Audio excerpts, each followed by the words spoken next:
तुम्ही आणखीन एक मुद्दा उपस्थित केलेला होता. तुम्ही विष्णू चाटेचा उल्लेख केलात की त्याच्या फोनवरून नेमकं कोणाशी बोलणं झालं, काय बोलणं झालं, हा फोन अजूनही पोलिसांना मिळालेला नाही. ते बोलणं काय झालं त्याबद्दल सुद्धा काहीच सुगावा लागलेला नाही. तुम्हाला काय वाटतं, जर तो फोन मिळाला आणि त्यातले काही पुरावे मिळाले तर या प्रकरणात आणखीन सखोल माहिती मिळू शकते? एकदम बरोबर बोललात तुम्ही. आणि हा प्रश्न पण एकदम म्हणजे विचार करण्यासारखा आहे. हम्म. खरं बघितलं तर हे सगळे जे आरोपी होते ना, यांना सगळं पूर्ण जे जुनी पोलीस यंत्रणा होती केज पोलीस स्टेशनची, त्यांचं अभय होतं.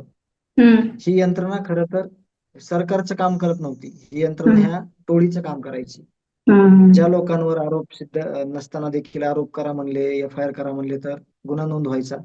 हम्म. जो अक्षरशः पीडित आहे हम्म. त्याच्यावर जर त्याचा गुन्हा घेऊ नका म्हणलं तर पोलीस स्टेशन घेत नव्हतं. हम्म. आणि आता नवीन नवीन ज्या काही गोष्टी आलेल्या आहेत की एक हत्या झाल्यानंतर भावाला कुठल्या ह्याच्यामध्ये अडकवायचं होतं, हे हो. तुम्ही बघितलेलं आहे. हो. त्याची देखील ह्यांनी कुठली सखोल चौकशी या केज पोलिसने केली नाही.